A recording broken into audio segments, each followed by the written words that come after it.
तो हिसार जेल से आने से पहले पहले परमात्मा, जो परमेश्वर को चाहने वाली आत्मा है, जो सत्यलोक की अधिकारी आत्मा है, उनको पहचान करवा देगा एडी से चोटी तक, उनके रग रग में रमा देगा परमात्मा की धरती पे भगवान कौन है। उसके बाद परमेश्वर जेल से बाहर आएगा, इससे पहले नहीं आएगा। और 2022 कितना भयंकर और विनाशक समय है, ये भविष्यवाणियों से आप जी ने जान लिया होगा। 2021 को भी आपने देख लिया होगा।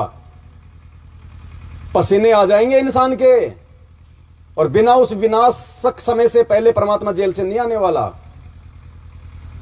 क्योंकि संत रामपाल जी ही भगवान है। दुनिया इसको नहीं मान रही, और दुनिया इसको तब तक नहीं मान सकती जब तक कि दुनिया को परमात्मा वो बंदर ना दिखा दे। वो बंदर दिखाएगा परमात्मा, तब दुनिया मानेगी हाँ ये परमात्मा है। क्योंकि बिना ज्ञान के तो उनको रिजेक्ट करके जेल में बैठा ही दिया। अब जेल में बैठे बैठे थोड़े लोग उनको भगवान मानने वाले हैं। वो दिखाएगा परमात्मा पूरी दुनिया को, और जोर आएगा, जोर। भविष्य वक्ताओं ने तो यहां तक बोल रखा है, 1/3 जनसंख्या जाएगी पूरी पृथ्वी की, 1/3। और ये परम सत्य है, क्योंकि 8.5 अरब की जनसंख्या में से मात्र 15 या 20 लाख लोगों ने संत रामपाल जी को ज्ञान से थोड़ा बहुत पहचान के उनसे दीक्षा ली है। और 20 लाख 8.5 अरब में मुश्किल से 1% भी नहीं होगा। तो ये व्यक्ति हमें भक्ति करने देंगे क्या? आप भक्ति कर पाओगे क्या? आज आप अपने परिवार में 2 अनुपदेशी, आप भक्ति नहीं कर पा रहे। इस 8.5 अरब की जनसंख्या के बीच में रह के आप कलयुग में सत्युग लाने की उम्मीद करते हो क्या? और वचन भगवान का फैल नहीं हो सकता। तो भाई महामारियां, बाढ़, भूकंप, अकाल, सूखा, पता नहीं क्या क्या आएगा। और उस समय परमेश्वर अपनी विशेष आत्माओं की मदद करेगा, और आंखों के सामने आएगा वो समय। 2021 आपने देख लिया होगा। किसी ने नहीं सोचा था कि 3 साल के लिए पूरा विश्व थम जाएगा। आज तक के इतिहास में किसी ने नहीं सुना होगा, देवताओं के इतिहास में भी। लेकिन आज परमात्मा धरती पे है। परमेश्वर ने छोटा सा एग्जाम्पल दे दिया, बेटा ट्रेलर है, फिल्म बाकी है, जोर लगेगा। या तो ट्रेलर से समझ जा, ट्रेलर से समझ जा और मुख्य धारा में आ जा, वरना जोर लगेगा, समझ में नहीं आएगी, फिर ना तेरे पास मौका रहेगा। तो पुण्यात्माओं, आप और हमारा सौभाग्य है। और गुरुदेव ने स्पष्ट कह दिया कि आपत्ति के समय परमात्मा विशेष आत्माओं की रक्षा करेगा। हम ये ना सोचे कि मैंने तो संत रामपाल जी से नाम ले लिया, मेरी रक्षा हो जाएगी। नहीं, संत रामपाल जी से नाम उन 13 भक्तों ने भी लिया हुआ था, जो महाराष्ट्र से चल के हिसार की तारीख पे जा रहे थे। और नागौर में सुबह 3 बजे बस एक्सीडेंट हुई, 13 के 13 भगत मर गए एक साथ। 4 की तो गर्दन ही धड़ से अलग हो गई थी। वो भी तो संत रामपाल जी के भगत थे। वो हिसार में कोई शादी में थोड़ी जा रहे थे, गुरु जी के दर्शनों के लिए जा रहे थे ना। तो क्या उस अंतर्यामी भगवान को नहीं पता था कि मेरे भगत कहां से चल के आ रहे हैं मेरे लिए? क्यों नहीं बचाया परमात्मा ने? वो तो समर्थ थे, वो तो समर्थ थे ना, वो तो बचा सकते थे भाई। क्यों नहीं बचाया परमात्मा ने? मालिक अपना विधान नहीं तोड़ेगा। कौन सा विधान?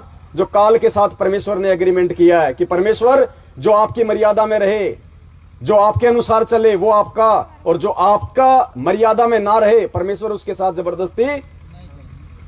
तो कब परमेश्वर संत रामपाल जी भगवान ने हिसार जेल से आदेश दिया कि मेरी तारीखों पे आओ? और क्यों जाएं हम तारीखों पे? क्या हमारे गुरुजी दोषी हैं क्या? हत्यारे हैं क्या? देशद्रोही हैं क्या जो हम तारीखों पे जाएं? और किस लिए जाएं भाई हम? परमेश्वर ने सीधा सा मार्ग बता दिया। अगर हमें इस पहचान में आ गए कि ये भगवान है, हमें वहां पे चप्पल तोड़ने की आवश्यकता क्या है? हमें अपने भगवान पे विश्वास क्यों नहीं हो रहा भाई? हम जाके उन्हें निकाल लेंगे क्या? 10 गालियां खुद खाते हैं, 20 गालियां वहां गुरुजी को दिलाते हैं, ये आगे रामपाल के पाखंडी चेले, ये कारनामा करके हम आते हैं वहां पे। इससे ज्यादा कुछ नहीं मिलता। या फिर पुलिस वाले अपने हाथ साफ कर लेते हैं, इससे ज्यादा कुछ नहीं मिलता वहां पे। और क्या कर लिया जा जाके लोगों ने? अगर जा जाके कुछ होना था तो भाई साहब 7 साल होगी, क्या कर लिया लोगों ने? जमानत करवा दी या बाहर निकलवा दिया? कुछ नहीं किया सिवाय अपने वो कर्म फोड़ने के, अपनी मर्यादा तोड़ने के। परमात्मा ने बद्रीनाथ, केदारनाथ, गोवर्धन की चक्कर लगाने से हमारा पीछा छुड़वाया, तो इन्होंने हिसार को जेलधाम बना दिया। उसके चक्कर लगवाने शुरू कर दिए और कह दिया कि 6 महीने में जो एक बार हिसार तारीख पे नहीं जाएगा उसका क्या हो जाएगा? नामखंड हो जाएगा। ये कौन सा विधान हुआ भाई? भक्ति कर रहे हैं और इस साल की तारीख पे नहीं गई तो नामखंड हो जाएगा। ये कब बताया परमात्मा ने? परमेश्वर ने क्या बताया वो हमने सुना नहीं सुना तो आज सुन लीजिए।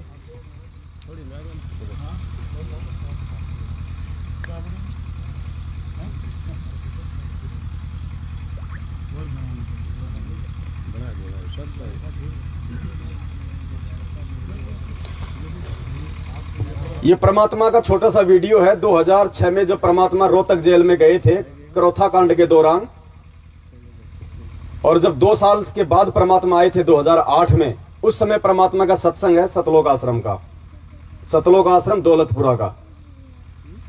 इसमें परमात्मा कह रहे हैं, आप ध्यान से सुन लीजिए एक बार और खुद निर्णय कर लेना जो गुरुदेव इसमें कह रहे हैं कि ऐसे में जब गुरुजी जेल में हैं और ऐसे में यदि तुम उनसे मिलने नहीं आए तो नामखंड होता है कि नहीं होता है? क्या आज ये परमात्मा अपने वचन के विरुद्ध हमें ये बातें कहेगा, ये आदेश देगा कि जो 6 महीने में इस हर तारीख पे नहीं आएगा उसका नामखंड हो जाएगा? सुन लीजिए अपने मुख से। परमात्मा बार बार प्रार्थना करते हैं कि संत मिलन को चालियो,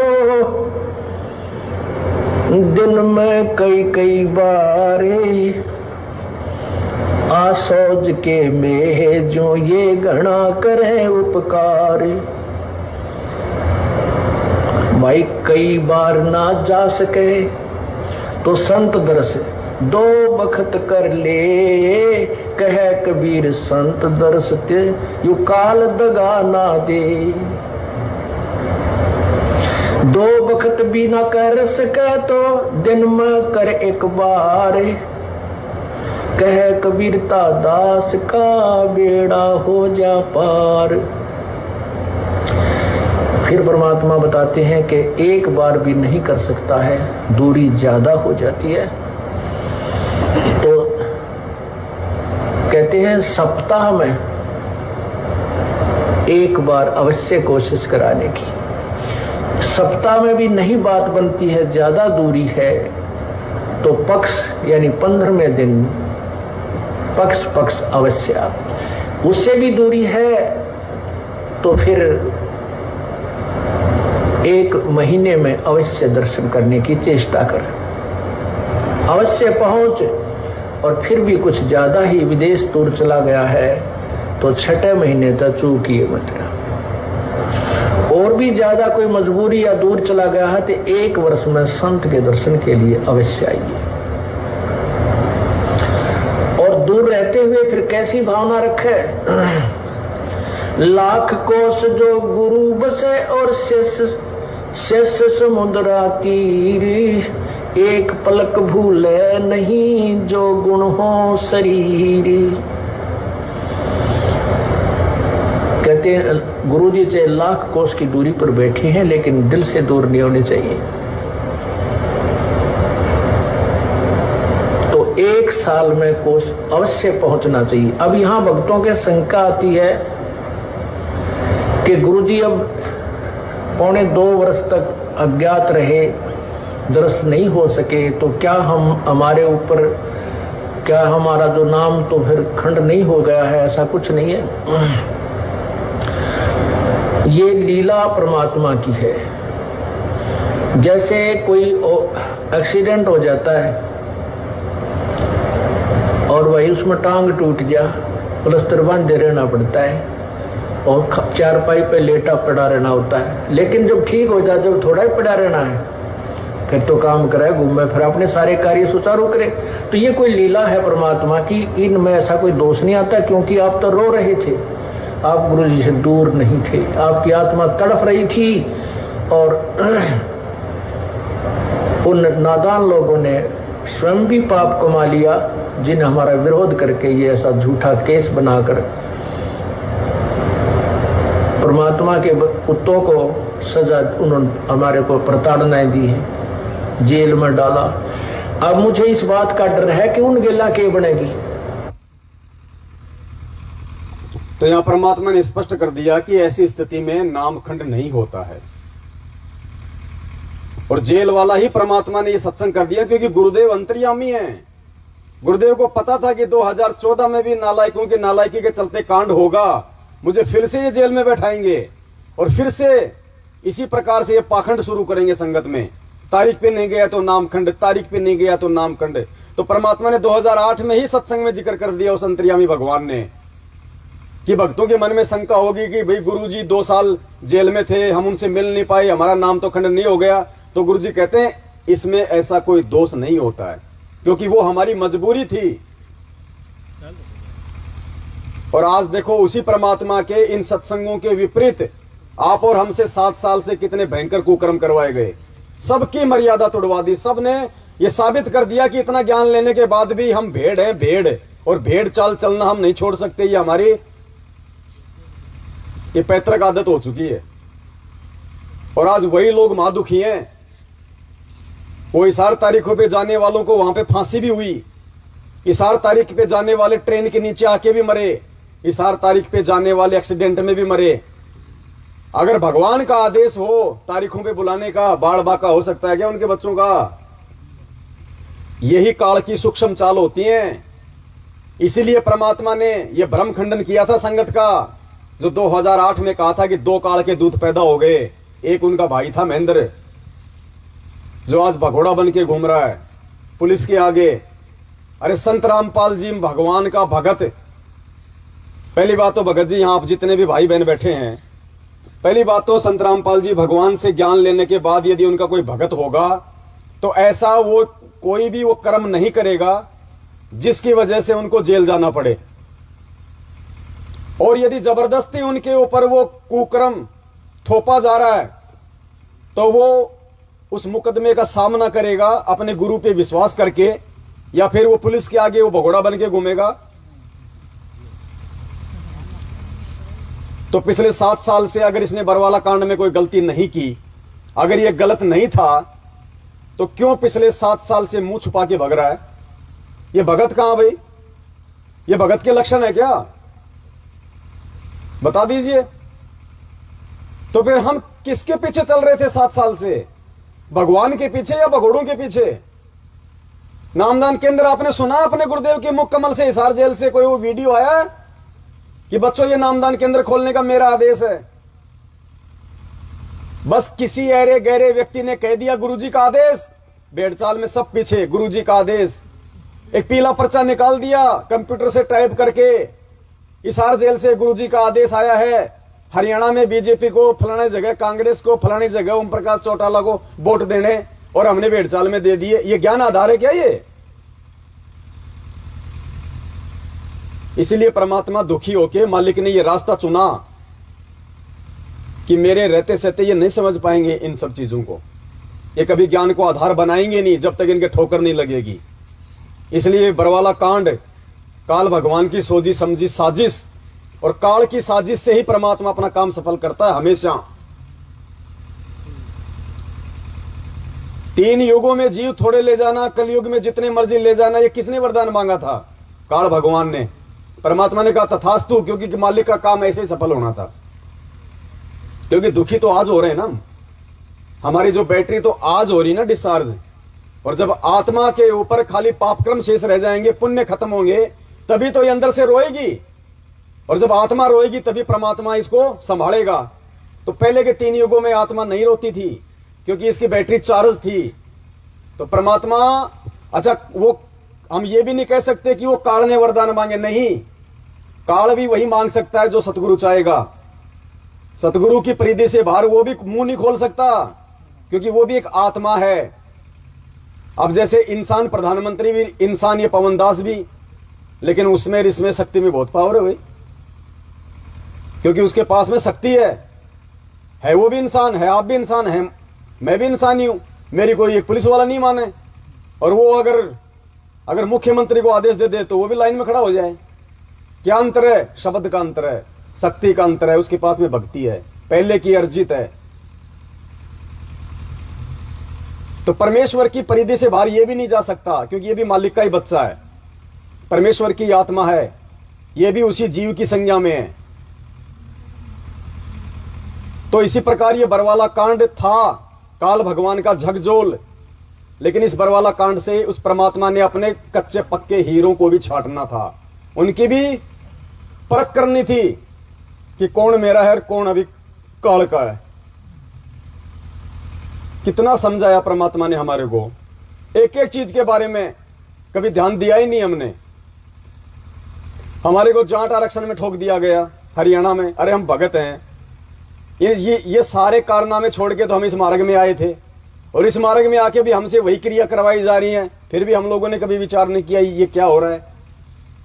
राजनीति, अब बताओ, परमात्मा ने इतने सत्संग कर दिए राजनीति पे, स्पष्ट मना किया परमात्मा ने, स्पष्ट। एक बार तो कोई सरपंच था, वो सरपंच था नहीं, सरपंच का चुनाव लड़ना चाह रहा था, वो 10 साल से भक्ति कर रहा, सारा नाम ले रखा। गुरुजी बताएंगे, मैं तो क्या बताऊं अब। ये संकेत है, परमेश्वर ने इसीलिए किए थे कि आगे काल तांडव मचाएगा, संगत में इस प्रकार के कुक्रम करवाएगा, तो सावधान हो जाना बच्चों कि मेरे क्या आदेश हैं। पुण्यात्माओं, काल ने इतना जबरदस्त जकड़ रखा है हमारे को। आप 5-4 वर्ष आप इस भक्ति में लगोगे, 10 वर्ष हो गए तो कहना है कि आपको इतना सुख देगा, आपके बच्चे भी सेट हो जाएंगे बढ़िया, और बच्चे क्योंकि भक्ति से परिपूर्ण हो जाएंगे, वो आपको प्यार भी गणा देंगे। फिर पोता पोती होंगे आपके, वो और ही अच्छे शुभ कर्मी आवेंगे, क्योंकि परमात्मा का नियम है कि वो अच्छे पुण्यकर्मी प्राणियों को वहां भेजेगा जिनकी भक्ति अधूरी रह रही है पूर्व जन्म की, कि जहां पर भक्ति अपनी फुल स्वयं पर हो चुकी होगी। अब ये जो बच्चे आ रहे हैं आपके घरों में, इनके पुण्य कर्मों की कोई गिनती नहीं है, इतने अच्छे कर्म का, और इन बच्चों के आगे चल के इतना अच्छा व्यवसाय होगा, सबसे देश सबसे न्यारे होंगे आपके बच्चे, आपके परिवार सबसे ज्यादा धनी होंगे, और भक्ति के धनी तो ये होंगे ही होंगे। तो ज्ञान के अभाव से आप फिर मार खा जाओगे। पहले से कितना कष्ट आ गया है और लास्ट में सुख हो गया तो आदमी सारे दुख न भूल जाता है। ये काल का एक भयंकर जाल है। इसलिए सत्संग और इस ज्ञान का सहयोग सा रखना होगा, आपने इसको साथ रखना होगा, अंतिम सांस तक सत्संग सुनना होगा, तो आपको परिवार अच्छा लगने लग जाएगा। और फिर न सोचेगा सत के दया सतलोक में आड़े सतलोक हो जाए, पहले इतनी मन में आई अर्जा होगी मृत्यु, रह गया यहीं पर। फिर ना जाने कित पटकेगा काल ठाकर नाइजीरिया में अबरण की तजड़, जहां पर राम नाम का जिक्र भी कौन हो, और वहां आपकी पुण्यात्मा आपकी पुण्य कमाई से मैं मन वहां का राष्ट्रपति बन जाओ। फिर किसी भक्ति, और देख काल का कितना भयंकर जाल।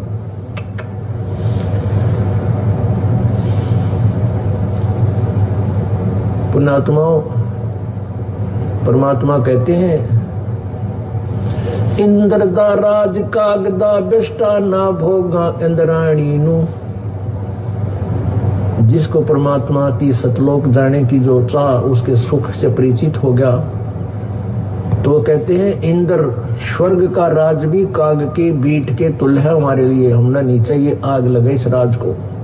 जिसने सतलोक जाना है ये धारणा बनानी पड़ेगी। आराम में कोई एक भगत आए बोले जी गाँव में सरपंच बनाओ है, मैंने माँ कुआं पड़ जाए कितना सरपंच बने रहे तेरा गजब, रोज ज्ञान सुनावा करे तेरे फूट के बाद, और 10 साल नाम लिए नो लिए, क्यों घर में सुख हो गया, अच्छी ट्रक चलेगा। गाँव वाले तेने सोचा कर 2 पैसे फालतू लाओगा, अच्छी दारू पियाओगा। मैं बोला कुआं पड़ जाए इसका अच्छा था ना जी, मत आज्ञा लेना है, मैं नहीं खड़ा हूंगा। फिर मैं तुमने पूछ भी कैसे लिया मेरे तेरा गजब हुई। तो पुण्यात्माओं, इस काल का भयंकर जाल है, इससे बचना पड़ेगा, आपने इस ज्ञान को आधार बनाना पड़ेगा। पाल जी भगवान की जय हो। पुण्यात्माओं, हजारों संकेत परमात्मा ने सत्संगों में छुपा रखे हैं, और थोड़ा सा मसाला दिया उस परमात्मा ने हमें, ताकि साथ संगति के माध्यम से हम उनकी पहचान कर सकें, उनके विधान को जान सकें कि कौन कौन सी परमेश्वर की मर्यादा है। मर्यादा वही नहीं है जो हमें फार्म पे लिख के दे दी गई है। कहीं हम ये सोचें कि बस गुरु जी के तो वही नियम है जो प्रथम नाम के समय तो 11 दे दिए, सतनाम के समय 34 दे दिए, बस। ये हमारी सबसे बड़ी भूल है। कदम कदम पे नियम है इस परमात्मा का, कदम कदम पे। कब? जब हमें ज्ञान हो जाएगा। कदम कदम पे परमात्मा कहते हैं कुछ तो आपको जो फार्म पे लिख के दे दिए, ये कुछ आप जब ये सत्संग सुनोगे, कथाएं सुनोगे, तो आपकी समझ में आएंगे। और कुछ परमात्मा ने कहा कि तुम्हारे को कॉमन सेंस से भी समझ में आने लगेंगे। अब कॉमन सेंस तो बहुत दूर की बात है, फिलहाल तो जो कागजों में लिखे हैं उन पे नहीं चल पा रहे। और फिर बात करें हम सार नाम की, सार शब्द की। आजकल बहुत सारे जो पंथ वाले हैं काल प्रेरणा से, और बहुत सारे लोग इसी संगत से निकले हुए, शब्द शब्द शब्द, उनके पास वो शब्द नहीं, उनके पास वो शब्द नहीं, उनके पास में पूरा ज्ञान नहीं, उनके पास में अधूरा ज्ञान नहीं। अरे अभी वो दे किसको ज्ञान, कोई लेने वाला भी तो हो। उनके पास तो सब कुछ है, और था तभी उन्होंने 27 साल से पाड़ा मान रखा था पूरी दुनिया में। शंकराचार्यों के लिए सतलोक आश्रम बरवाड़ा में 2010 में परमात्मा ने गद्दी लगा रखी थी चारों के लिए, और निमंत्रण भेजे थे मीडिया के माध्यम से। सत्संग पूरी दुनिया सुनती है, सारे संत सुनते हैं, सबको पता है। गए तो मुंह की खा के आएंगे, कोई नहीं आया। शब्द शब्द शब्द, शब्द का सह पता नहीं, उछल रहे शब्द की पूंछड़ी पकड़ के। अरे उनके पास तो सब कुछ है जो किसी के पास नहीं है, लेकिन दे किसको भाई, कोई लेने के लायक है क्या? अभी तक परमात्मा ने सार नाम भी नहीं दिया किसी को। ये जितने भी जो सार नाम लिए बैठे हैं अपने आप में समझ रहे हैं कि संत रामपाल जी ने मुझे 90 में सार नाम दे दिया, 94 में सार नाम दे दिया था, मैं तो 2000 का भगत हूं। सार नाम की तो परमात्मा ने छींट भी नहीं लगने दी। सार शब्द तो बहुत दूर की बात है। ये जिन जिन भाई बहनों को परमात्मा ने सार नाम दे रखा है, जैसे बच्चे को मेले में खुश करने के लिए झुंझुना पकड़ाते ना, झुन झुन झुन झुन झुन झुन, ये झुंझुना है। अगर असल में देखा जाए ना पुण्यात्माओं, असल में तो ये संगत में 90% लोग सतनाम के भी काबिल नहीं है, सतनाम के भी काबिल नहीं है। सार नाम तो कोसों दूर की बात है। क्यों नहीं दिया परमात्मा ने, उसके पीछे का रीजन आपको बता देता हूं। केवल एक ही उदाहरण दूंगा, समझ जाओगे आप, और एक ही व्यक्ति का उदाहरण दूंगा, समझदार उसी से समझ जाएगा कि परमेश्वर ने सार नाम आज तक किसी को दिया है या नहीं दिया। और यहां हमारे भाई रोहतक में 500 को बैठा के टेलीविजन के आगे और उनको सार नाम दे रहे हैं, और सार शब्द भी देने लग गए। 2 पाठ में सार शब्द और 1 में सार नाम था। वो परमात्मा बच्चा नहीं है, वो ही है जो 650 साल पहले आया था काशी में, कोई दूसरा नहीं है। ये जिस सार शब्द के लिए इसने धर्मदास को जिंदा समाधि दे दी, जिस सार शब्द को देके उसे ओपन ना करने के लिए नानक जी से वचन भरा लिए, और जिस सार शब्द की परमात्मा ने छींट नहीं लगने दी, जिसे परमेश्वर ने संजीवनी बूटी बताया, मोक्ष का मार्ग बताया, वो सार नाम और वो कबीर परमात्मा एक 15 रुपए की डीवीडी में डाल के आलू टमाटर की तरह बांटने के लिए उन लोगों को देके जाएंगे जो प्रथम नाम के लायक नहीं है। ये क्यों नहीं दिया था? आज जो लोग सार नाम की गुंडी पकड़ के कि मेरे पास में ऊपर का ज्ञान है, मेरे पास में नीचे का ज्ञान है, उनसे दूर हो चुके हैं। आज वो अपने कर्म फोड़ रहे हैं, उनके ज्ञान में और उनके मंत्रों में मीनमेख निकाल के। क्या उस अंतर्यामी को मालूम नहीं था कि बरवाला कांड के बाद में कौन कौन बाहर निकलेगा, क्या क्या वो गंदगी फैलाएगा, क्या होगा? वो अंतर्यामी है, हम गलती कर सकते हैं, परमेश्वर नहीं कर सकता। एक ही उदाहरण दूंगा, केवल एक ही उदाहरण। जब तक ये गंदगी नहीं छट जाएगी संगत में से, सार नाम की छींट भी नहीं लगेगा। और कौन अधिकारी होता है? शब्द की तो छींट भी नहीं है किसी के पास। अभी तक तो पूरी दुनिया में, पूरे विश्व में केवल एक आत्मा के अलावा सतगुरु रामपाल जी भगवान ने किसी को सार नाम नहीं दिया, सार शब्द नहीं दिया, और दे के उसको पार कर दिया। और वो था खुद उनका गुरु, मुंह बोला गुरु स्वामी रामदेवानंद जी महाराज, हमारे दादा गुरुदेव, जिनको खुद सतगुरु रामपाल जी भगवान ने दोनों मंत्र दे के पार किया। केवल एक आत्मा अधिकारी है जो जा चुकी है। ये वही लीला चल रही है जो 650 साल पहले वाली थी। रामानंद जी को परमेश्वर ने मुंह बोला गुरु बनाया था ना। अरे वो तो जगत गुरु था भाई, जगत गुरु को क्या आवश्यकता थी गुरु बनाने की? लेकिन आज हमें पता चल रहा है कि कौन गुरु था और कौन चेला था। उस समय थोड़ी पता था हमें भी जब हम थे, या अन्य किसी को, कि रामानंद जी चेला है या गुरु है। ये तो आज पता चल रहा है ना इन बातों का, लेकिन आज रहते सहते पता चल जाएगा, क्योंकि ये मोक्ष का टाइम है, प्राइम टाइम है कि कौन गुरु है कौन चेला है। आज पता चलेगा ज्ञान आधार से। क्या कहते हैं हम गुरु जी को? जगत गुरु कहते हैं ना। तो जगत गुरु कोई भाई जन्म लेने के बाद बनता है क्या? जगत गुरु कोई बाद में बनता है क्या? जगत गुरु कौन होता है? जो पूरी दुनिया को ज्ञान दे। तो पूरी दुनिया को ज्ञान कौन देगा? जो मां के जो गर्भ से आएगा वो पूरी दुनिया को कभी ज्ञान दे सकता है क्या? उसको अपने 7 पीढ़ी पहले वालों का तो ज्ञान नहीं हो सकता। मेरे दादा परदादा, उसके दादा परदादा कौन थे? वो तो काशी के पंडित साल 6 महीने में आते हैं, तो वो पोतड़ा बाजते हैं, तब पता चलता है। जिसको अपने 7 पीढ़ियों के बाप दादाओं का ज्ञान नहीं पता होता, वो दुनिया को क्या ज्ञान देगा? जगत गुरु कौन होता है? परमात्मा। तो फिर जगत गुरु का गुरु कौन बनेगा भाई? ये परमेश्वर है।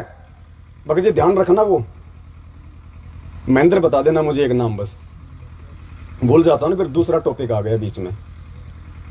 पुण्यात्माओं, सुबह उठे तो हमारे पास में एक विश्वास रूपी एक हथियार होना चाहिए। क्या कहा था परमात्मा ने?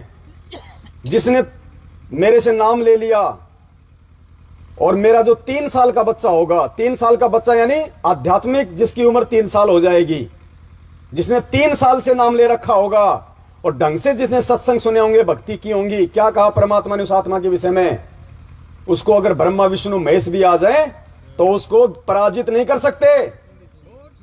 और आज जो कहते हैं मुझे संत रामपाल जी ने 2008 में सार नाम दे दिया था, आज वो लोगों के पीछे लग रहा है उनका चेला बन के। क्या संत रामपाल जी का वचन फेल हो सकता है? नहीं, वो जीव फेल हो गए जिन्होंने उनको परमात्मा नहीं माना, क्योंकि वो अहम में आ गए, वो फूल गए कि जो जड़ी बूटी थी वो तो मिल गई। उन्हें ये नहीं पता था कि शीशी में तुझे क्या डाल के दिया, क्योंकि वो अंतरिया में था, उसको पता था आगे चल के खुद भी पिएगा, खुद भी मरेगा और उनको भी मारेगा। अरे जब दादा या बाबा जब आर्मी से रिटायरमेंट आता है तो उसके छोटे छोटे उसके पोता पोती हो लेते हैं ना। जैसे हमारे रामदेव भगत जी सो गए क्या? तो चाय पिलाओ ना फिर उनको। अच्छा, अब खड़े हुए आर्मी से रिटायरमेंट है। और कई भाइयों की आदत होती है वहां से एक लाइसेंसी बंदूक भी ले आते हैं और फिर अपनी बैठक में उसको लगा भी देते हैं। अब पोता क्या कहेगा? दादा बंदूक, रोने लगेगा। तो दादा पागल है क्या जो वो उतार के दे देगा उसको वो भरी हुई बंदूक? उसको पता है कि ये नादान बच्चा है, अगर इसको बंदूक हाथ में दे दी तो सबसे पहले वो किधर करके चलाता है? दादा की तरफ ही चलाता है। फिर दादा क्या करेगा? कहीं मेले में जाएगा, कहीं दुकान पे जाएगा, उसको 50-60 रुपए की एक नकली बंदूक लाके देगा जब वो नहीं मानेगा। और जैसे उसके हाथ में बंदूक आ जाती है, उसकी वो आदत होती है सबसे पहले अपने दादा की तरफ ही करके ट्र ट्र ट्र। तो क्या उस परमेश्वर को पता नहीं था कि ये कितनी अनमोल जड़ी बूटी है और इस जड़ी बूटी को लेने का अधिकारी कौन होता है? अरे दादा गलती कर सकता है, ये सबका दादा गलती नहीं कर सकता भाई, ये जल्दबाजी नहीं कर सकता। इसको धोखा देने वाला दुनिया में कोई पैदा नहीं हुआ। सिर्फ एक एग्जाम्पल पुण्यात्माओं सफिशिएंट होगा। और नहीं पेट भरे तो सुबह तक देता रहूंगा, फिर भी नहीं भरे तो अगली सात संगति में आ जाना, मिलते रहेंगे। सतगुरु दोगला नहीं हो सकता, ना सतगुरु के वचन दोगले हो सकते। आज आपको समझ में आ जाएगा कि संत रामपाल जी भगवान ने आज तक स्वामी रामदेवानंद जी महाराज जी के अलावा ना तो किसी को सार नाम दिया, ना किसी को सार शब्द दिया। क्यों नहीं दिया? सिर्फ एक उनके छोटे भाई का इंटरव्यू ध्यान से सुन लेना और फिर गुरु जी का छोटा सा 2 मिनट का सत्संग, बस।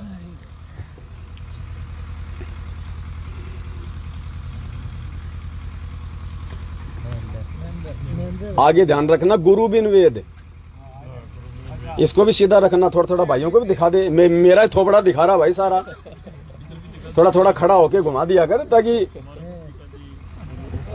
लंबी डांग ठोक दी एकदम। हाँ जी बड़े भाई, अभी तो आई थी भगत जी चाय। अच्छा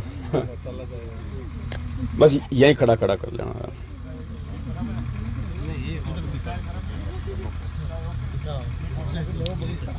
चलो चाय एक बार सबको दी जा रही है क्या दोबारा? हैं? एक बार है, पूरे का ही नहीं।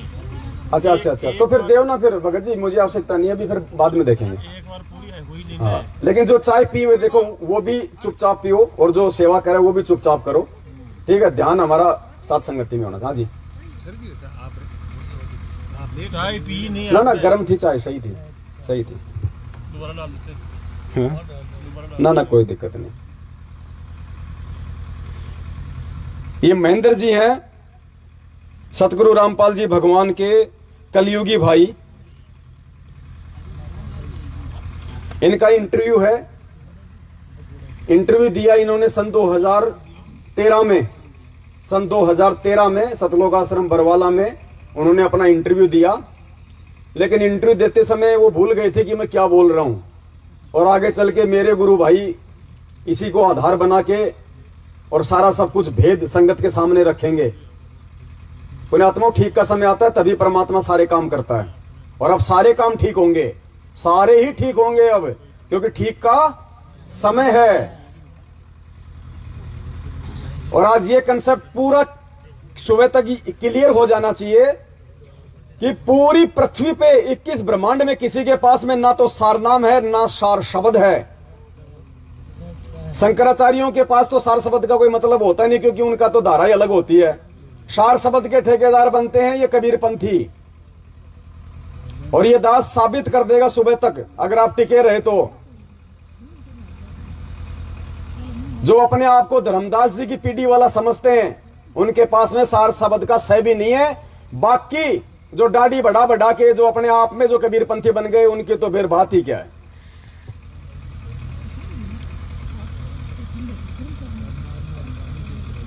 ये महेंद्र जी का इंटरव्यू सुनना एक ध्यान से, बीच बीच में दास आपको बोलता रहेगा जहां पे बोलने की, लेकिन ध्यान से सुनना।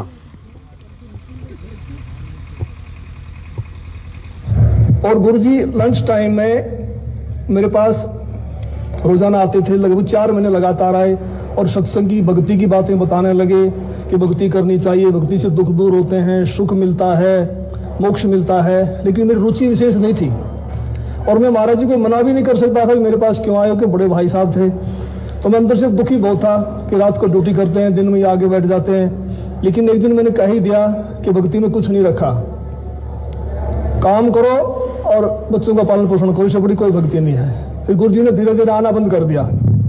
फिर मेरे जीवन में एक ऐसी घटना घटी, 1992 की बात है, कि मैं एक DIG को लेकर के मधुबन गया हुआ था, पुलिस ट्रेनिंग सेंटर के अंदर। रात को वहां ठहरे, मैं सुबह सोकर उठा तो मैंने देखा, मैं चारपाई पर लेटा हुआ, मेरी आंखें खुल गई। तो लेटे लेटे मैं क्या देख रहा हूं कि मेरे पैरों की तरफ उस मकान कमरे में 2 खिड़कियां थी। एक खिड़की में महाराज जी कम से कम 8-10 फीट ऊपर आसमान में बैठे हैं। वो सीन मुझे आज तक याद है। काले रंग के चश्मे लगा रखे थे, लाइनिंग वाला शर्ट, काली पैंट, और ऐसे बैठे हैं जैसे पद्मासन होता है, हाथ जोड़कर। तो संत रामपाल जी की तरफ 2 पैर दिखाई दे रहे हैं, घुटने से नीचे बिल्कुल लाल रंग के, जैसे सूर्य सुबह निकलता है। तो मैं देख कर डर गया। मैंने अपनी घड़ी देखी, द्वार पे एक घड़ी लगी हुई थी, उसको देखा भी 7 बज गए। दूसरी खिड़की से देखा तो शहतूत का पेड़ है, चिड़िया बैठी हैं। लेकिन मैं ये सीन क्या देख रहा हूँ, कम से कम 5 मिनट मैंने सीन को देखा। तो मैं डर गया कि मैंने समझा कि भी कहीं गुरुजी मर गए हैं, उनकी आत्मा मुझे मिलने के लिए आ रही है। अब उसमें फोन भी नहीं थे, मैं DIG को बोल भी नहीं सकता था कि मेरा भाई मर गए हैं। तो मैं बहुत चिंतित हो गया। हम 1 बजे मधुबन से रोहतक के लिए चले, हम लोग 3 बजे वहां पहुंच गए। मैं गाड़ी खड़ी करके सीधा मकान पे गया, गुरुजी के मकान के ऊपर। तो जाके मैंने देखा गुरुजी ठीक ठाक मिले, मन में शांति हुई। तो गुरुजी ने पूछा कि कैसे आना हुआ आज दिन में, कैसे टाइम मिल गया। तो मैंने घटना के बारे में बताया। मैंने कहा जी मैंने तो ऐसे ऐसे एक घटना देखी सुबह सुबह, मैं डर गया कि आप मरना गए हो। तो महाराज जी ने कहा कि मेरे स्वरूप में कबीर परमेश्वर आए थे और अब आपको भक्ति मिल जाएगी। तो मैंने कहा जी मैं तो ड्रिंक्स वगैरह कर लेता हूँ, वो छूटती नहीं, भक्ति कैसे करूँगा। तो गुरु जी ने कहा जा आज के बाद नहीं पिएगा। तो उनके एक शब्द से ऐसी दीवार खड़ी होगी कि आज 1992 की बात है, आज 2013 हो गया, यानी लगभग 21 वर्ष हो गए। वो आज तक मैंने शराब को छुआ तक नहीं है। तो उसके बाद गुरुजी ने अपने गुरुजी से मुझे नाम दिलवाया, संत राम देवानंद जी महाराज से। उस समय गुरुजी को आज्ञा नहीं थी नाम की। पूर्ण परमेश्वर रामपाल जी भगवान ने अपने मुंह बोले कलयुगी भाई महेंद्र को कहां से नाम दिलवाया? अपने मुंह बोले गुरु स्वामी राम देवानंद जी महाराज जी से। ठीक है, एक एक पॉइंट को ध्यान से सुनते जाना कि कितने वर्ष पुराना यह भगत है जिसने दादा गुरुदेव से भी दीक्षा ली हुई है, यानी भक्ति मार्ग में कितना मास्टर है। मैं भक्ति में जरूर लगा क्योंकि महाराज जी बताते थे कबीर साहब पूर्ण प्रमाण। फिर उसके बाद इसने गुरुजी से भी नाम लिया, सुनना मिल गया तो मैंने घटना के बारे में बताया। मैंने कहा जी मैंने तो ऐसे ऐसे एक घटना देखी, सुबह सुबह मैं डर गया कहीं आप मरना गए हो। तो महाराज जी ने कहा कि मेरे स्वरूप में कबीर परमेश्वर आए थे और अब आपको भक्ति मिल जाएगी। तो मैंने कहा जी मैं तो ड्रिंक्स वगैरह कर लेता हूँ, वो छूटती नहीं, भक्ति कैसे करूँगा। तो गुरु जी ने कहा जा आज के बाद नहीं पिएगा। तो उनके एक शब्द से ऐसी दीवार खड़ी होगी कि आज 1992 की बात है, आज 2013 हो गया, यानी लगभग 21 वर्ष हो गए। वो आज तक मैंने शराब को छुआ तक नहीं है। तो उसके बाद गुरुजी ने अपने गुरुजी से मुझे नाम दिलवाया, संत राम देवानंद जी महाराज से। उस समय गुरुजी को आज्ञा नहीं थी नाम की। मैं भक्ति में जरूर लगा क्योंकि महाराज जी बताते थे कबीर साहब पूर्ण परमात्मा हैं, इनसे सबसे ऊपर हैं। तो मैंने उनको उदाहरण दिया कि पुलिस में तो ऐसे होता है, उसमें पुलिस वाले बहुत नाजायज किया करते। कोई कहता मैं फलांगा सिपारशी हूँ, उसको पकड़ लिया तो उसकी कुटाई कर देते थे, फोन आता छोड़ देते, हमें नहीं पता जी आपका था। कहीं ऐसा ना हो कि नीचे देव देवता हमें कूट दें और जब तो कबीर साहब ऊपर से आए। लेकिन मैं लगा जरूर रहा, लेकिन विशेष विश्वास नहीं था भी कबीर साहब पूर्ण परमात्मा है। तो महाराज जी ने कहा कि आप ये नाम जपते रहो, इन नाम से आपका विश्वास हो जाएगा।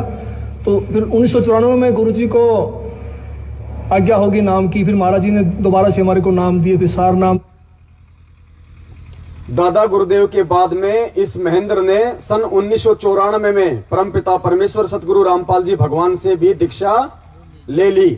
क्या कह रहा है? फिर गुरुजी ने हमें नाम दिया, फिर सारनाम भी दिया। अब आगे सुनना। सारनाम मिलने के बाद, ये मेन पॉइंट है, इसी को फोकस करके रखना, फिर पूरी कहानी समझ में आ जाएगी। ये भेद परमात्मा ने छोड़े हैं आज आप और हमारी आंखें खोलने के लिए, विश्वास पैदा करवाने के लिए। इस सारनाम लेने के बाद भी महेंद्र जी गुरुजी से कहेंगे कि जी ये मुझे दिखाओ वेदों में, गीता में कि कबीर ही भगवान है। अर्थात सारनाम के बाद भी महेंद्र को विश्वास नहीं था कि कबीर ही भगवान है, वरना गुरुजी से सबूत मांगने की आवश्यकता। ध्यान से सुनना, ये बहुत अहम पॉइंट है। नाम की। फिर महाराज जी ने दोबारा से हमारे को नाम दिए, फिर सार नाम दिया। मैं भक्ति में लगा रहा, लेकिन कबीर साहब के बारे में मैं पूछता था कि वेदों में दिखाओ, गीता जी में दिखाओ। तो महाराज जी कहते समय आने तो सब कुछ दिखाऊंगा मैं, अब ये करते रहो। तो फिर ऐसी घटना घटी कि एक दिन मैं सोया हुआ था और मेरी आत्मा निकल के ऊपर ब्रह्मांड में चली गई, बहुत ऊंचाई पर। वहां विष्णु भगवान खड़े हैं श्री कृष्ण जी के रूप में। उनके सिर पर ऐसे मोर का चंदा है, मोर मुकुट है, और मेरे से कह रहे हैं कि जिस भक्ति पे आप लगे हो ये भक्ति बड़ी कठिन है, ये मार्ग बड़ा कठिन है। अगर इतना आसान होता तो सभी यहां से निकल जाते। और एक बात का ख्याल रखना, मेरे भक्तों को मत तोड़ना। जैसे मेरी आत्मा, मेरा सूक्ष्म शरीर मेरे शरीर में आया तो मेरी आंख खोली तो मेरा सारा शरीर पसीने से भीगा हुआ था और मैं बिल्कुल सर्दी का महीना था। मैंने कपड़े चेंज किए पसीना पोंछकर, और मैं सुबह उठ करके अपनी ड्यूटी पे आया तो महाराज जी से मुलाकात हुई। मैंने महाराज जी को बताया कि ऐसे ऐसे घटना घटी रात को। तो महाराज जी ने कहा कि आपको विश्वास नहीं हो रहा था कबीर साहब के बारे में और आप कृष्ण जी को ज्यादा मानते थे, इसीलिए कृष्ण जी के मुख से ही आपसे कहलवा दिया गया है। सारनाम लेने के बाद की यह घटना है। और जब इसने गुरुजी को घटना के बारे में बताया तो गुरुजी कह रहे हैं कि तुम्हें विश्वास नहीं हो रहा था कि कबीर जी भगवान है, इसलिए क्योंकि तुम कृष्ण जी को ज्यादा मानते थे।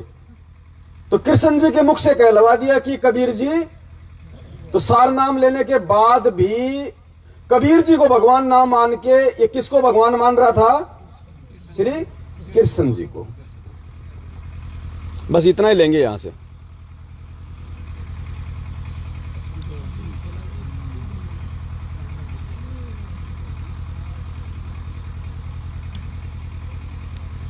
अब ये 2 मिनट का सत्संग दूध का दूध पानी का पानी कर देगा कि इस महापुरुष को गुरुजी ने सार नाम दिया था या नहीं दिया था। और अगर इसको नहीं दिया तो बाकी ये टट्टू पंजू जो कहते हैं कि गुरुजी ने मुझे दे दिया, ये कर दिया, वो कर दिया, आप खुद आकलन कर लेना कि उनको सार नाम मिला हुआ है या नहीं मिला हुआ है। लेकिन वो अविश्वास मत करना। अगर यहां भी कोई बैठा हो कोई सारनामी, अविश्वास प्रकट मत करना। एक ने अविश्वास प्रकट किया था, आज काल के जाल में फंस गया। यहीं का बताएंगे समय आने पे होगा। अब परमेश्वर का सत्संग सुनना, महेंद्र की बात को जरूर ध्यान रखना कि सार नाम लेने के बाद भी वो गुरुजी से सवाल कर रहा था कि साबित करो कि कबीर जी ही, और सार नाम लेने के बाद भी कबीर जी से ज्यादा किसको मानता था? श्री कृष्ण जी को। अब गुरुदेव क्या कह रहे हैं? गुरुदेव कह रहे हैं कि सार नाम का कौन अधिकारी होता है? गुरुदेव कह रहे हैं जिसकी ये 3 नाम का मंत्र किसको दिया जाता है, कौन अधिकारी होता है? जिसकी नस नस में ये समा जाता है कि कबीर इज,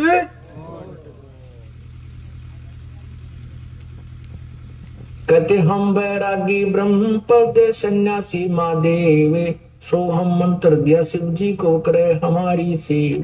तो ये परमात्मा ने उनके उद्धार के लिए, मोक्ष तो ये नहीं प्राप्त कर सकते क्योंकि मोक्ष तो 3 मंत्र से होगा, और 3 मंत्र का अधिकारी वो होगा जो परमात्मा की सच्ची कथा, पूरी सृष्टि रचना पर, पूर्ण परमात्मा कौन है इस पर विश्वास कर लेगा। सारना, ये जो 3 मंत्र का जाप उसी को दिया जाता है जिसकी नस नस में, अर्थात पूर्ण रूप से जिसका विश्वास परमात्मा पूर्ण ब्रह्म कबीर भगवान में हो जाता है कि वही मोक्षदायक है, उसी की पूजा से पूर्ण मोक्ष होता है, और अन्य भगवानों की सतीथि से वो परिचित हो जाता है। ये भगवान नाशवान है, अविनाशी नहीं है, और इनकी साधना से कुछ संशय है किसी को? अब यहां झूठ कौन बोल रहा भाई? मोहनलाल भगोड़ा। गुरुजी तो कह रहे कि ये 3 मंत्र का अधिकारी, सार नाम का अधिकारी वो होता है जिसकी नस नस में ये समा जाता है कि कबीर जी परमात्मा है, जिसको सृष्टि रचना पे पूर्ण विश्वास हो जाता है, उसको ये 3 नाम का मंत्र दिया जाता है, ये 3 नाम के मंत्र लेने का अधिकारी। और वो कह रहा है कि गुरुजी ने मुझे सार नाम दे दिया और उसके बाद भी मुझे विश्वास नहीं हो रहा था कि कबीर ही, तो परमात्मा ऐसी गलती कर सकता है क्या? जिसको विश्वास ही ना हो कि कबीर भगवान है, क्या उसको परमात्मा सार नाम दे देगा? सतनाम तो नहीं देगा।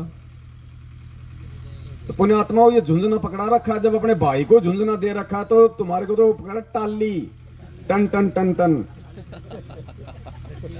और दूसरा सबसे बड़ा इसका रहस्य, ऐसी बात नहीं है, देखो ये समर्थ आज धरती पे प्रकट है। कौन प्रकट है? समर्थ कबीर परमात्मा धरती पे प्रकट है, और शब्द शक्ति पूरी सृष्टि में केवल इसी के पास है। शब्द से ही इसने सृष्टि रची है, शब्द से ही अपना सारा काम करता है, ब्रह्मांड चला रहा है। और इस कबीर परमात्मा ने वो वास्तविक सारा नाम तो अभी तक किसी को दिया नहीं, क्योंकि कोई लेने का अधिकारी हुआ नहीं। लेकिन जिन जिन पुण्यात्माओं को उस परमेश्वर ने सार शब्द के नाम पे जो भी मंत्र दिए हैं, अगर आपको उस परमात्मा ने, यदि आपने उनको परमात्मा मान लिया और उसने यदि आपको 3 मंत्र दे दिए, 2 मंत्र दे दिए, कह दिया कि बेटा ये सार नाम है, और वो मंत्र है कुत्ता कुत्ता कुत्ता या गधा गधा गधा, उस लेने वाले के लिए वो सार नाम है। अगर उसको अपने गुरु पे विश्वास है तो कि ये परमात्मा है, उसके बाद यदि वो समर्थ कह दे कि बेटा ले सार नाम तू बैठ, कान में कहे कि बेटा कुत्ता कुत्ता कुत्ता इन 3 नाम का जाप किए जा, मन में शंका हो गई गधे की योनि में जाएगा, और विश्वास हुआ तो सतलोक जाएगा, वो गधा गधा बोल के भी, क्योंकि समर्थ का वो वचन है परमेश्वर का। तो ये आज उनकी भी परीक्षा है जिनको परमेश्वर ने सारनाम के रूप में जो मंत्र दे दिए, और आज उनकी आंखों के सामने उसी परमात्मा के सत्संग सुनाए जा रहे हैं जो साबित करते हैं कि मैंने अभी तक किसी को असली सार नाम नहीं दिया। उसके बाद उन आत्माओं के मन में क्या शंका उत्पन्न होती है जो ले चुके हैं सार नाम, कि यार वास्तव में गुरुजी ने तो दिया नहीं, फिर मेरे को क्या दे दिया, बस वहीं मर गया हो। कईयों ने तो मुझसे कहा कि पवन भगत जी फिर जो गुरुजी ने हमारे को दे रखा वो असली है कि नकली। मैंने कहा भाई तू जाने तेरा राम जाने, वो वहीं फेल हो गया। मुझसे तो बाद में कहा, वो तो पहले फेल हो गए जो उसके मन में भाव आए, क्योंकि ये भक्ति मन कर्म वचन की है। मन कर्म वचन, गुरुदेव कहते हैं यदि आपने मन से भी किसी का बुरा सोच लिया तो वो भी दोष उतना ही लगेगा जितना आप किसी का अपने हाथ से कर दोगे। ये वो भक्ति कर रहे पुण्यात्मा, इसलिए परमात्मा कहते हैं काल कसाई बाणा, मालिक की वाणी है ना कि पग पग पे यो तक तक मारे काल कसाई बाणा, ये ऐसे सूक्ष्म चालों से मारता है। तो असली सारनाम तो अभी तक किसी को दिया नहीं, और जिनको दे दिया उन पुण्यात्माओं के लिए वो असली है। और कल को परमात्मा उनको कह दे कि बेटा मैंने तो तेरे भाव देखने के लिए और उन आत्माओं को सचेत करने के लिए कि वो तुम्हारे ये कर्म देख ले पहले ही कि इन्होंने तो सारनाम ले रखा, ये तो राजनीति भी कर रहे हैं, आरक्षणबाजी भी कर रहे हैं, फर्जी आश्रम भी खोल दिए, गुरुजी के नाम पे नामदान केंद्र भी खोल दिए, भक्तों का खून भी बेच रहे हैं, रक्तदान देहदान, भक्तों को मां बहन की गाड़ियां निकाल रहे हैं, वो भी गुरुजी के सगे। वर्ल्ड कोऑर्डिनेटर कहता है तेरी छोरी को कोठे पे बैठा दूंगा, तेरे मुंह में मुतूंगा। जब इतने इतने बड़े दुर्वासा ऋषि ये कर्म कर रहे हैं सार नाम लेके, तो हमारी क्या औकात है भाई, हमें ऐसा सार नाम नहीं चाहिए। अगर इन जैसे लोगों को जो आज ये कुकर्म कर रहे हैं संगत से करवा रहे हैं, भक्तों को मन में आए तब धमकाना, मां बहन की गालियां निकालना, घरों में घुस के उनको जानवरों की तरह मारना, मन में आया वो वचन जुबान से निकाल देना। सोचो अगर उस परमेश्वर ने इनको वो असली सार नाम दे दिया होता और उसकी कमाई से कितनी पावर, ये ब्रह्मांड का सत्यानाश कर देते ये नालायक है। वो वचन बोल बोल के, क्योंकि सार नाम की कमाई से बोला गया वचन फिर निष्फल नहीं हो सकता। गुरुजी को पता था ये सत्यानाश कर देंगे, आग लगा देंगे ये दुनिया में, दुर्वासा ऋषि की तरह कर करके तप ले लेके सिद्धियां 56 करोड़ यादवों का नाश कर दिया। वचन से तो किया था उसने, काटे थोड़ी थे। तो सार नाम की कमाई में क्या आती है, वचन शक्ति। और आज इनके सारनामियों के कुकर्म आप सबके सामने हैं। इन्होंने कौन सी वो कसर छोड़ दी, मुझे बता दो। जगत वालों से भी गई गुजरी हरकत, वो जगत वाले जो बिल्कुल या तो भांग पी के या फिर वो शराब पी के जो हरकत करते हैं, बाकी तो जो सामान्य जगत वाले हैं इन सारनामियों से लाख गुना अच्छे हैं व्यवहार में, बातचीत में, बोलचाल में। इसलिए उस परमात्मा ने आज तक किसी को सार नाम की छींट भी नहीं लगने दी। और सार नाम का अधिकारी कौन होता है, एक और सत्संग सुनाएंगे परमेश्वर का, आपको एडी से चोटी तक विश्वास हो जाएगा कि परमेश्वर इतनी बड़ी दया, और अच्छा हुआ जो आपसे सार नाम लेके आज आप ही के विरुद्ध खड़े हो रहे हैं, आप ही के ज्ञान को छोटा बता रहे हैं। परमेश्वर हमारा सौभाग्य कि हम उनकी फंकियों में नहीं आए, निकाल पता नहीं कब हमारी मुंडी पकड़ के ले जाता। अब तक कौन अधिकारी होता है सार नाम के, मैं सार शब्द की बात नहीं कर रहा, अभी ध्यान रखना, वो तो बहुत पहुंची हुई चीज है। जो कह देते हैं ना कि संत रामपाल जी के पास तो 52 अक्षर का ज्ञान है, 52 अक्षर के बाहर का नहीं है, उनको ये नहीं पता कि 52 अक्षर है क्या, अक्षर क्या है उनको ये नहीं पता, अक्षर का ए क्या है उनको ये भी नहीं पता। आमना सामना होगा, दुनिया देखेगी, और भगवान सारे काम अपने भगतों से करवाएगा, चिंता मत करो, क्योंकि भगत से भगवान की पहचान होती है। अगर मीरा ने भगवान पे विश्वास करके जहर ना पिया होता, श्री कृष्ण को दुनिया में कोई भगवान नहीं मानता। अगर प्रहलाद ने विश्वास करके होलिका की गोदी में नहीं बैठा होता, विष्णु को कोई भगवान नहीं मानता। तो सारे काम भगवान अपने भगत से करवाता है, आज भी करवाएगा। तभी आने वाले समय में दुनिया मानेगी कि पूर्ण परमात्मा तो हिसार जेल में बैठा हुआ है। बंदी छोड़ सतगुरु रामपाल जी भगवान की जय। पुण्यात्माओं, ये इस पूरी पृथ्वी के ऊपर भले हमें यकीन ना हो, क्योंकि गुरुदेव शरीर रूप में जेल में बैठे हुए हैं, शब्द रूप में परमात्मा यहां विराजमान है। भले हमें दिखाई न दे रहे हो परमेश्वर, लेकिन मालिक का विधान है, टूट नहीं सकता। वो परमात्मा जहां भी धार्मिक भंडारे होते हैं अवश्य पूछता है। पहले वो भी आपको थोड़ा सा, फिर आपको विश्वास होगा। हम कोई सुना सुनी नहीं बैठे यहां पे, और ये हो नहीं सकती ये सात संगतियां, ये बिना उस समर्थ के आशीर्वाद के।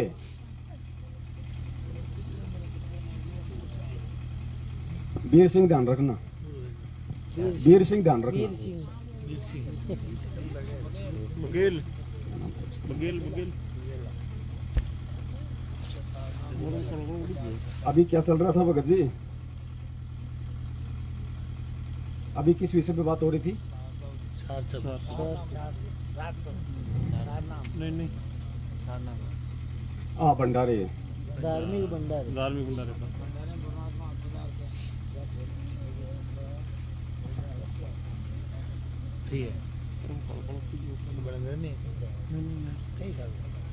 सुनना पुण्यात्मा ध्यान से।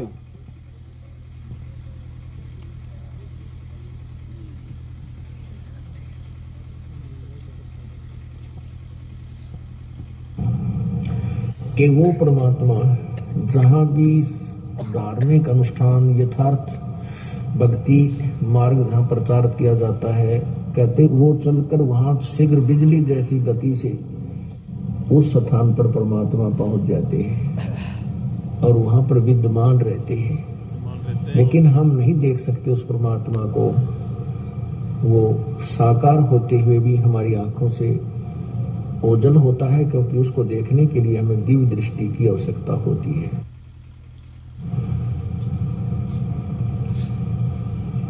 जहां जन की महिमा सुनो ताम गवन करंते, वो तो नगर अमान है जहां मेरे प्यारे संत चैन अमन, कि वहां तो वो नगर सुख से बसेगा जहां मेरे प्यारे संत हैं, भक्त हैं और जिन्होंने उपदेश ले रखा है, सत्य भक्ति कर रहे हैं। उस नगरी में उन भक्तों को कहते हैं कोई दुख नहीं होने दूंगा, उस नगरी को भी नहीं होने दूंगा। कौन सी नगरी को? पुण्यात्माओं, ये यथार्थ सत्संग है उस परमेश्वर के, यथार्थ वाणियां हैं। हमें ये सस्ते में भगवान मिल गए, इसलिए हमारे को इसकी कदर नहीं हो रही। इन वचनों के लिए ब्रह्मा विष्णु महेश रोते हैं, लेकिन कानों में नहीं पड़ रहे। परमात्मा कहते हैं जहां जन से महिमा सुनूं वहां मैं गवन करंत, और वो तो नगर अमान है जहां मेरे प्यारे, जहां जन से महिमा सुनूं। आज हम वो जन हैं, वो जीव हैं जो परमेश्वर की आज हम महिमा गा रहे हैं। तो परमेश्वर कहते हैं जहां जन से महिमा सुनूं, आज हम परमेश्वर की महिमा को प्रकट करने के लिए उपस्थित हुए हैं। कहते हैं वहां मैं गवन करंत, और वो तो नगर अमान है जहां मेरे प्यारे। पुण्यात्माओं, सत्कर्म मान लेना, जिस जिस गांव में या जिस जिस शहर में उस विनाशकारी समय के आने से पहले साध संगतियां हो जाएंगी, आने वाले समय में वही बचेंगे। ये नोट कर लेना, आने वाले समय में आप भी यही रहोगे, दास भी यही रहेगा। भयंकर सत्यानाश होना है, भयंकर विनाश। कलयुग में सतयुग ऐसे नहीं आएगा। जब भी युग परिवर्तन हुआ है, इतिहास गवाह है, भयंकर तांडव मचा है, पृथ्वी डोल गई। हम त्रेता से द्वापर में आए, राम और रावण का युद्ध हुआ, करोड़ों मारे गए, लाखों औरतें विधवा हुई, करोड़ों बच्चे यतीम हुए। इतना पाप बढ़ा, पृथ्वी के ऊपर तांडव मचा था, क्योंकि वो युग परिवर्तन था। हम त्रेता से द्वापर में आ रहे थे, फिर हम द्वापर से इस कलयुग में आए तो महाभारत हुआ, क्योंकि युग परिवर्तन होना था। करोड़ों मरे, हाहाकार मच गया था पूरी पृथ्वी के ऊपर। अब पुण्यात्माओं, इस कलयुग में मिनी सतयुग, हम सतयुग में प्रवेश करने जा रहे हैं। युग परिवर्तन है, ध्यान रखना, साधारण समय नहीं है। ऐसे नहीं चिल्ला रहा दास, उस परमेश्वर के आदेश से जगा रहा है परमात्मा अपने बच्चों को, अपने बच्चों के माध्यम से निमित्त बना के, कि समय रहते जाग जाना। इस परमेश्वर की पूंछ पकड़ के दूर मत चले जाना। किसी भी नादान के कहने से, किसी भी काल एजेंट के कहने से धरती पे ठिकाना नहीं होगा। धरती पे ठिकाना जो समय आज उनकी मर्यादा तोड़ रहे हैं, वो उनको नहीं बचा रहा। 12-12 एक साथ मर रहे हैं। आने वाले समय में क्या गारंटी है परमेश्वर उनको बचाएगा? जो गले में लॉकेट, हाथ में रक्षा सूत्र बांध के अपने आप को भगवान का भगत कहते हैं, ये रक्षा सूत्र नहीं करेगा। रक्षा करेगी परमात्मा की मर्यादा और भक्ति। वो 12 मरे थे, उनके हाथों में भी लाल धागे बंधे हुए थे। क्यों मर गए? क्योंकि मर्यादा नहीं थी। ये लोकेट रक्षा सूत्र ये परमेश्वर का विधान नहीं है, भगवान ने नहीं पहना है किसी को। ये तो एक भाव प्रकट करने के लिए कि नया भगत है, थोड़ा जुड़ा रहेगा, थोड़ा भाव रहेंगे, इसलिए उस मालिक को आवश्यकता नहीं है इनकी। हम पाठ करवाते हैं, हमारे को वो दिया जाता है को सुपारी सी लपेट के, उसके क्या कहा जाता है, इसको वहां रखना जहां पे आप अपने गले में रखना। तो फिर ये ब्राह्मण क्या बोलते हैं? फिर ये जंतर मंत्र वाले क्या बोलते हैं? ले ताबीज बांध दिया, वहां रखना जहां पे। ये मनमाना आचरण है, काल भगवान का ध्यान रखना। ये परमेश्वर का आदेश नहीं है। किसी सत्संग में सुना हो तो मुझे बता देना। सत्संग परमात्मा का विधान है। हम किसी अन्य की कही गई बात पे यकीन करेंगे, मार खाएंगे। और यही कारण है बरवाला कांड का, करौता कांड का। किसने सुना गुरुदेव के मुख कमल से कि बाहर जाके कमांडो बन जाओ, काले कपड़े पहन लो, पुलिस वालों को मारो? मैं तारीखों में नहीं जाना चाहता। भगवान ने तो जब मीडिया के सामने आए तो सीधा सीधा कहा कि राष्ट्रीय समाज सेवा समिति मेरी नहीं भाई, मैंने कोई कमांडो नहीं बनाए। तो फिर कौन आदेश दे रहा था? ये भी सुन लीजिए जो नए भगत भाई बहन है। कुमारी गांव भी ध्यान रखना। कुमारी गांव, वीर सिंह और कुमारी गांव दो ध्यान रखना, मैं भूल जाता हूं फिर।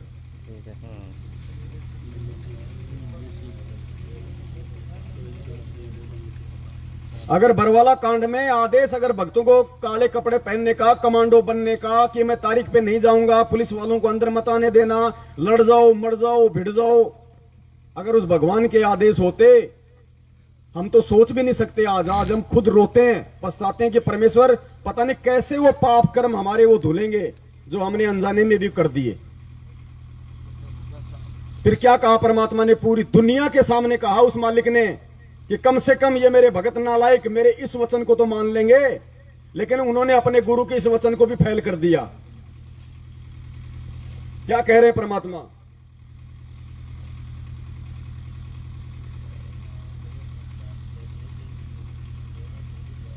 इल्जाम है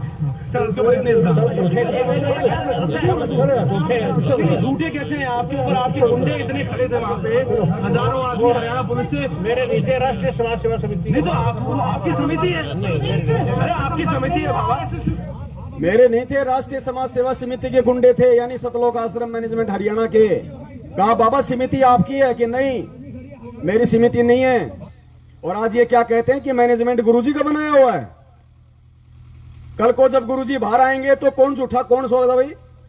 अगर कल को यह साबित हो गया कि समिति संत रामपाल जी भगवान ने बनाई थी और उधर गुरुजी कहने की मेरी नहीं है, तो दुनिया भक्ति छोड़ देगी, आप और हम भी छोड़ देंगे। परमेश्वर दोगला नहीं हो सकता। अगर कल को यह साबित हो गया कि राष्ट्रीय समाज सेवा समिति संत रामपाल जी महाराज जी ने बनाई थी, पुण्यात्माओं शायद हम में से भी कई भक्ति छोड़ देंगे। ये परमेश्वर है, इसका वचन दोगला नहीं हो सकता। जो निकाल दिया लोहे की लकीर है, हम कितना समझ पाते हैं। अब कहते हैं गुरुजी का ऑडियो आ गया, गुरुजी का ऑडियो आ गया। अरे तो ये किसका वीडियो है? ये वीडियो किसका है फिर? अगर ऑडियो सच हो सकती है तो वीडियो क्यों नहीं सच होगा फिर ये? और ऑडियो पे हम क्यों यकीन करें भाई? ये कलयुग है। आज देश के प्रधानमंत्री की लाखों लोग आवाज निकाल देते हैं हूबहू, उनको भी हंसने पे मजबूर होना पड़ जाता है। नाना पाटेकर की, अमिताभ बच्चन की, धर्मेंद्र की आवाज नहीं निकाल देते क्या? यहां तक लोग गधे, सुअर, कुत्ते, बिल्ली की आवाज निकाल देते हैं। वो बिल्ली भी कहीं छुपी हो तो बाहर निकल आती है कि ये कौन आ गया। कोर्ट भी नहीं मानता ऑडियो को। लेकिन ये ऑडियो भाई, इसमें कौन सी कमी है? साक्षात बोल रहे प्रभु। लेकिन देखो ये होती है काल प्रेरणा। भगवान सन्मुख बोल रहा है, इसको नहीं वो मान रहे। एक फर्जी ऑडियो निकाल दी जाती है, लोग कहते हैं गुरुजी की ऑडियो आ गई, गुरुजी की ऑडियो आ गई। ये है काल की सूक्ष्म चाल।